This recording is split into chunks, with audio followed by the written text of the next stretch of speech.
Well, welcome back to Chariot Palmistry, everyone. We are very, very lucky today because we have Simon G here, and we're going to be talking about the Cardano founder, Hoskins. Hello, Simon. How are you? Great, thank you. Cheers. How are you? Awesome. I'm very good, thanks. We got a lot of positive feedback from the last time you were on the channel. You're actually talking about Bitcoin spiking up and going into the 60s or thereabouts, and it's pretty much there Yeah. already. Yeah, I think 60 to 70. So we talked about this sometime last year. 60 to 70 is going to be its comfort range in 2021. I think it will go up beyond that. In fact, it can go up to 112, I think, 112. And but it's like that's pushing it. I think its comfort range is 60 to 70K. And yeah, we talked about this about it almost a year ago. I made a video about it, and I think we discussed it, what, 6 months ago? A So couple it's months ago, yeah. a couple months ago. So it's a little early, but good, right? Good for all of us. Yeah, absolutely. And for those guys, for those of you who don't know, Simon G has a really, really good crypto network as well. It's got a lot of people who follow me, but also many more who follow him as well. It's really worth your while to join that Telegraph group. Do you want to tell us a little bit about that? Because there's all sorts of great predictions you guys make over there. Yeah, it's grown like crazy. I mean, I used to be able to handle all of it, and now we have so many people and a lot of people adding their own research. And of course, I give my picks, and I give my picks in a most immediately to my lifetimer group, which is it's $300 to join, and it gives you access to everything for a lifetime. And so yeah, we've been picking a lot of little small NFT tokens, Chili's Engine, Luna, and all these that have recently done well. So we've been very fortunate. But it's a bull market, so you can kind of throw a dart, and whatever you hit, it's going to go up. So, just be smart about it, and it's the once in a lifetime opportunity. And one of the people bringing that opportunity to us is Charles Hoskinson, whom we're going to discuss today. And I think you have some good insights about his hand and personality and so forth. Yeah. Yeah, absolutely. We'll share the screen here in just a second, but I can tell you Simon G has made me an honorary lifetime member there, and it is definitely worth your while to check it out. So I'll give you a link to his website just in the description of this video, but let's jump into Charles's hands and see what we can see. And in a little while, Simon G is going to be showing us his birth chart, so he'll be throwing out some predictions too. So let's share the screen. Okay, now I'm going to start out with a little confession here. With a lot of these crypto guys, you can't find perfect pictures of them on the internet. They make a lot of videos and they put their hands up like this and it gets really blurry. So you can't just pause on the right second and zoom in. It took me maybe about 5 or 6 hours just to get this one picture. And it's not perfectly formed, as you can see. He's covered up a great deal of his hands just over here. Having said that, I think there's enough information off these two fingers that we can really make some nice predictions. The first thing I'd want to say is looking at all this energy just over here, this guy's got a very, very strong Venus. And specifically, I'd want to say Taurus is going to be very important for him in his career in the future. The other area to look at is if we look at these 2 or 3 lines that kind of come up over here, that's a very strong indication with Jupiter. So whenever Jupiter activates, it's going to be like an on and off switch. It'll turn Cardano on for 1 year, then it'll turn it off for 1 year, and then on 1 year and off. It'll be a cycle like that. When we looked at the hands of Vitalik Buterin, we saw a 4-year cycle on his hands. So Jupiter would turn it on for 1 year, then it'd be dormant for 3, and then on again for 1 year. This guy's hands, it seems to move a whole lot quicker. So that's the general basis over here. I think Cardano is going to eventually grow and outpace Ethereum, although that may not be for a couple years. That's basically because his energy seems to resonate in 2-year cycles as opposed to 4-year cycles. So at some point in the future, Cardano, I think, is going to be double what Ethereum is. It's eventually going to catch up and overtake. That's in the long term. In the short term, I want you guys to have a look at this line over here. That's in the area for Taurus. So that is 0 degrees Taurus, and down here is about 30 degrees Taurus, or at the cusp of where Gemini is. So this line over here, I want to say that's about 22 degrees Taurus. And that horizontal line is a sign of malefic energy sitting there. And what's happened recently is Rahu is just transited over that point. That's put a big floor on the bottom of Cardano. I'm sorry, it's suppressed the price of Cardano down. Once Venus comes into this exact same point, it's actually going to push Cardano up a lot. And I think that's going to be approximately towards middle to end of May. I don't have the exact date here, but generally once Venus enters into Taurus, it'll be good, but even more so once it gets over this point here. More so, in a couple of weeks, Jupiter is going to enter into Aquarius, and that should be really good for this guy too. We're looking at Taurus essentially being square Aquarius, and I think those two things in combination, Venus and Jupiter, the two teacher gods, should push Cardano up. Most of this year, it should be in an uptrend. 2022 flat, 2023 takes off like a rocket again. Simon G, what are your thoughts? I love it. This is fascinating to me. I'm like a kid in a candy store right now because you're using methods that I don't know about, right? So it's just additional information. It's additional insight. Yeah, I like, well, let's start with the global picture. I like your global assessment that it's going to overtake Ethereum because I think that's his goal. I have his chart here and looking at his horoscope, I think. So I'll just jump out of the screen share so you can share yours. Yep. Yeah, I can share his chart. This is in the North Indian style. Apologies to those who read the South Indian. Let me see if I can get the South Indian. There we go. We can get both of them up.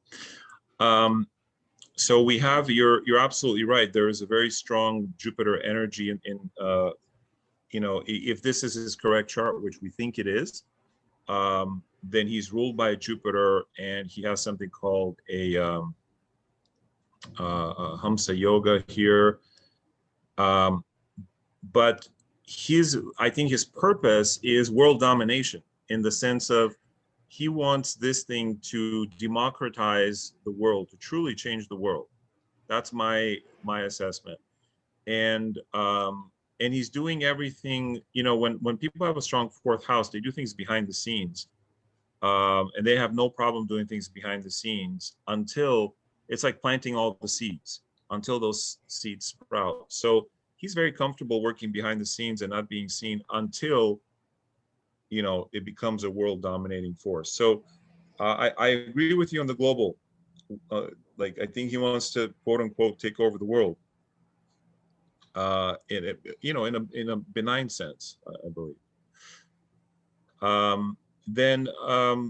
Well, I mean, if there's so much to say about a person's chart, but so he is an outsider dharma type, and outsiders are rebels.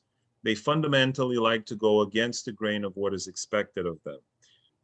He was born on a full moon, so the sun and moon are opposite, which indicates a very strong, so both the moon, the feminine energy strong, and the sun's actually a little weak, but because debilitated, but it indicates he had achievers in his home who pushed him to be the best. And probably he wanted to rebel against that. I don't know that much about him personally. Obviously, he's a brilliant person, but I imagine that he rebelled probably against his dad. There's some dad issues, I think, in this chart. But at least one of his parents, and he wanted to go his own way. And from what I remember, I read his bio a while back. I think his parents were doctors. And so he obviously chose a different career. Now, his career would be consistent with having Mercury exactly on the midheaven. So either a computer analyst, a mathematician, an astrologer, you know, a communicator or something like that. But so fundamentally an outsider dharma type, the thing outsiders yearn for more than anything else is freedom. Freedom from anything that binds them, whether it's social norms, whether it's financial norms, whether it's whatever it is. So I think in the higher purpose of every outsider is to then free others once they learn how to free themselves. So think about Dr. Martin Luther King Jr. He was an outsider. You know, he wanted to get his own freedom, but then he extended that and wanted to free his, you know, his fellow citizens. All outsiders do that. And So I think his mission is to, in some way, in his mind, to free people from the shackles of tyranny.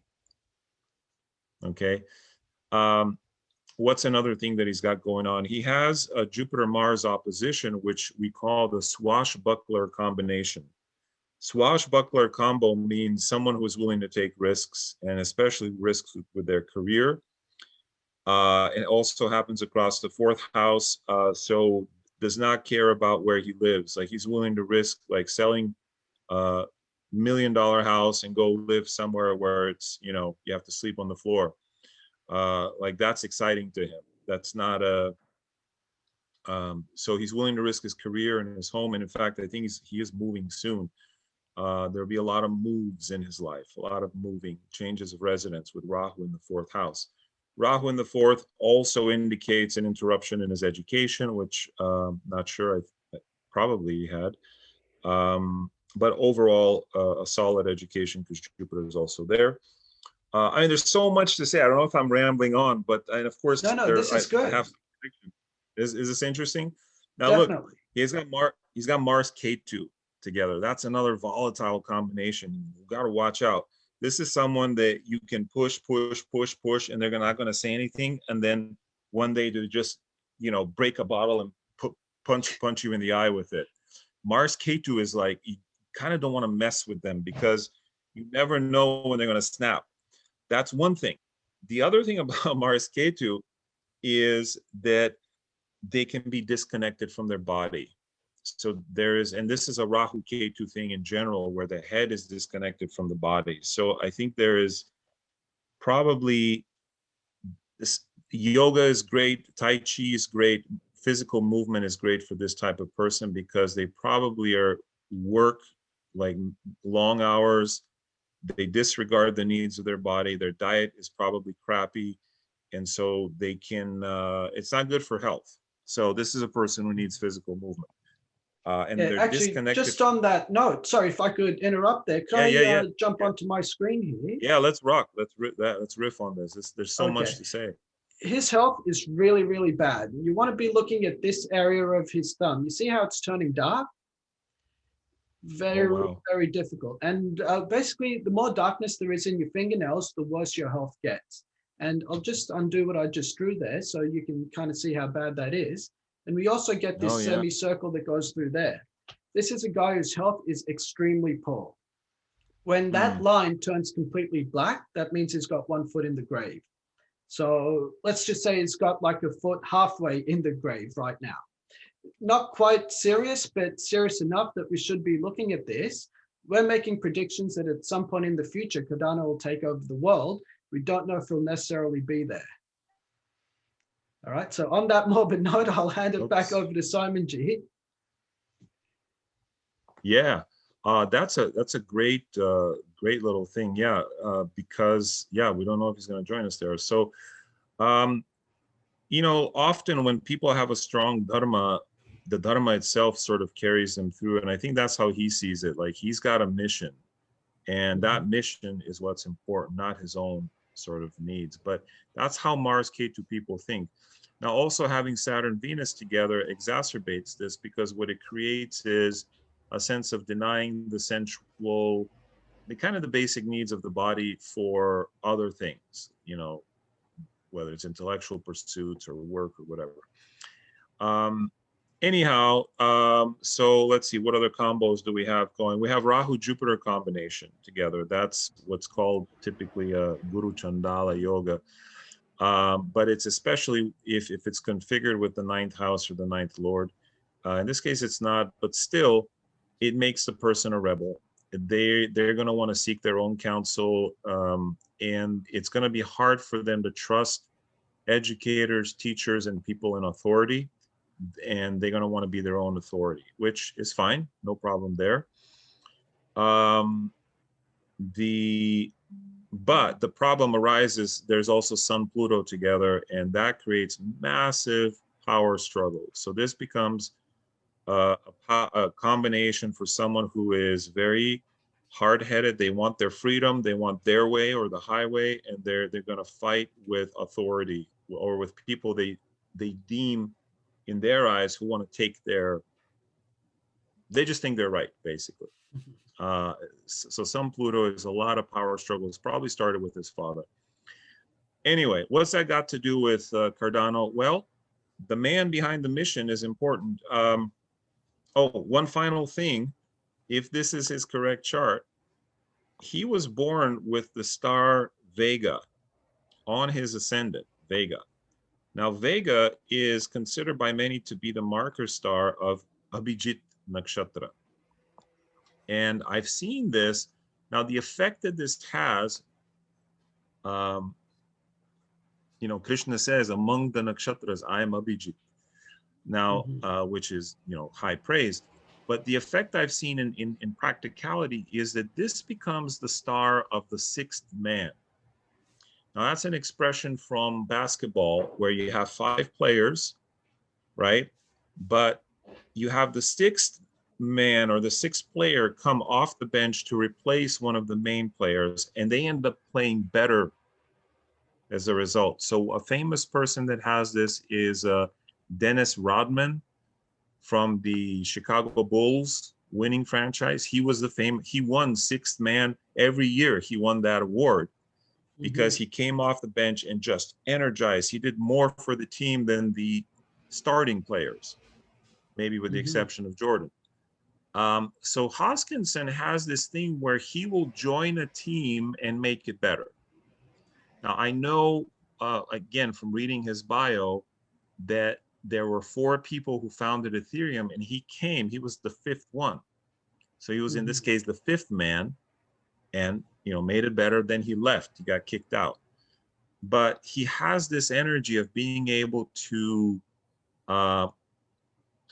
bring victory to any project by coming in from the outside, being a consultant, being an energizing force, tremendous energy when you're born with 21 degrees rising with the star Vega. All right, so that's background. In terms of, I mean, do you have any thoughts on that? Anything to add? Yeah, he's also coming across on his hands as a very sensitive person. I think a lot of computer programmers, they're all stuck in their heads. They're not so much in their heart. I think this guy lives a lot out of his heart, and that in turn, that energy gets stuck into his head. Maybe that's part of that Rahu Ketu axis that you were talking about. Yeah, there's a problem with integrating physical reality, emotional and mental reality. They're cut off. So if this guy goes and does something physical, he'll go do it all the way and overdo it, so he's sore the next day. Then if he goes and does something mental, like he just won't sleep for 24 hours and just do mental, and then that creates side effect. Then if he does something emotional, it's like, you know, oh, I love you, let's do this, and it's just then that's all there is. And there's no sense of balance here. There's just intensity, a lot of intensity. Yeah, absolutely. So where do you see Cardano going based off his chart? Okay, well, we got his chart. So look, he started his Rahu period in 2018. That should have been the beginning of good things, because his Rahu basically gives the effects of that Jupiter. And his Rahu is what's called the Yogi planet. Yogi planets are great for prosperity. So he's in a very positive period, but he hasn't hit the maximum yet. The maximum begins end of April. So according to me, Rahu Jupiter, end of April, should begin his maximum prosperity period, which will last 2.5 years for him personally. Does that necessarily mean Cardano is going to go up? Well, not strictly speaking, but probably it's going to be because Cardano is going up as well. So on a personal level, change of residence, possible marriage coming up for him here in Rahu Jupiter, or at least a serious relationship, buying and selling property, and definitely a tick up in his prosperity.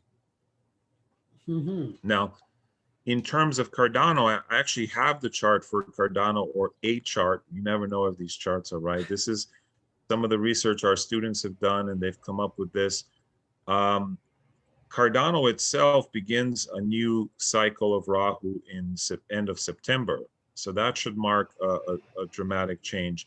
But you were saying May with Venus's transit in Taurus, and I would like to think that that is that is going to give a strong boost to this project, because Rahu and Venus will be in its 10th house here. And I think that bodes well. See, in our group, I told my group, look, starting March with Mars Moon, things are going to be a little iffy. March is going to be a down month, I think, or at least a choppy month, because Moon is with Ketu here, and it's hard to predict planets that are very close to Ketu. It's like they get lost in a shadow. Right, and those are around about the time Rahu went over that 22 degrees Taurus we were talking about before. Well, yeah, there you go. And it's funny, with astrology and palmistry, they say the same things in different ways, don't they? Oh, absolutely. And I think they add to each other, because through palmistry, my teacher Hart was a master palmist. And, we'd always say, well, when do you use the hand and when do you use the chart? And he says, when the Jyotirvidya tells me to. Sometimes you just look at the hand and something in you says, I need to look at the hand, because, and then that's it. The whole reading is from the hand. And sometimes it's from the chart. It's whatever needs to be said. So I love that. I think he loves food too. He's probably fancies himself a good cook, by the way, Hoskinson. Whether he is or not, I don't know, but I think he fancies himself that. He's a foodie for sure. Besides the point. So yeah, in May, especially mid to latter part of May, when Venus transits Taurus, there's going to be some fireworks here. So I hope so. Let's see what happens. In all full disclosure, not a financial advisor. I don't, this is entertainment, education, astrology, but I do own Cardano. So, I may be biased that I'm hoping that it goes up, but I also own Ethereum and Bitcoin and a lot of other things. And I should throw out the same caveat too, just telling you guys our Jyotish opinion here. And I too own some ADA, but let's keep our fingers crossed, yeah? Yeah, fair enough.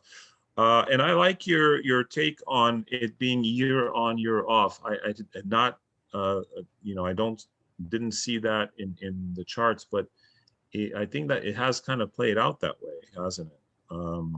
So you're saying that 2021 is the up year, 2022 will be a down year, and then 2023 even higher, yeah? I believe so. I think so too. I think his ultimate vision is to be even bigger than Bitcoin. I think he wants Bitcoin's spot, not just Ethereum. Now, whether that will happen, I think it could. If we're looking at a really long picture, 5 to 10 years and maybe beyond, I think that the Cardano could be even not just the Ethereum killer, but the Bitcoin killer. Yeah. A lot of things remain I'd be leaning in that direction too, especially maybe when Jupiter enters into Taurus and activates that 22-degree line. Maybe that will set off like the final pivot where Cardano overtakes everyone else. And that's just 3 years from now, by the way. So, and these are not long time frames, guys. I mean, think about our parents and grandparents. They bought IBM stock and they held it for 40 years, so it would become something. For us, long term is like 2-3 years from now. Oh my God.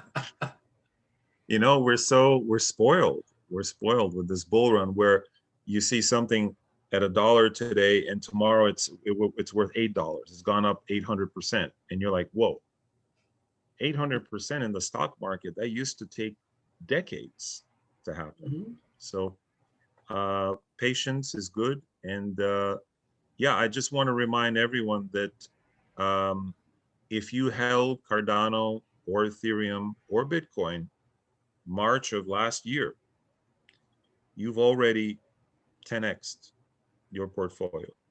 And you didn't need to, join my group or, sweat your just you lived your life, you did your business, you were happy, you never looked at it. And now 1 year later, you have 10x, 1,000% gain. Bitcoin was 5,000 last March. It's almost 60,000 now. Ethereum was 120. It's almost 2,000 now. So this is the power of crypto. This is the power of where we are. It's a unique time in history. And just be patient, and if you believe Cardano is something that is a winner, just hold on and don't be bothered by the little ups and downs, which will happen. That in the long run, you know, I think these things have a bright future. That's my personal opinion, not financial advice. I think that's a very good point to end this video. Thank you very much, Simon G. You've been very helpful. My pleasure, and didn't mean to hog the combo there. I'm fascinated by what you have to say, and yeah, and just how you can get, just by looking at a hand, like a snapshot, and going, this person is the Venus person and Jupiter, and make predictions based on that. I love it. Oh, cool. Well, firstly, you didn't hog the conversation. I was fascinated by what you were saying, so I was listening more than wanting to speak. So you did well. But as far as palmistry goes, you know, as I'm sure you know, in ancient India, the guys who created astrology, the guys who created palmistry, it's the exact same thing. Yeah. The same rishis did it. Yes, 100%. Yeah. Mm-hmm. One of these days, I'm going to show you my hand. Yeah, I'd look forward to it. And then you're going to scream in horror. Call 911. I'll get you to read my wife's birth chart too. You can do the same. Okay, done, deal. You got it. Awesome. Well, thank you very much, Simon G. I hope everyone here got a lot out of it, but definitely check out his Telegraph group. There's a lot of really cool information in there. Awesome. Thank you. Namaste.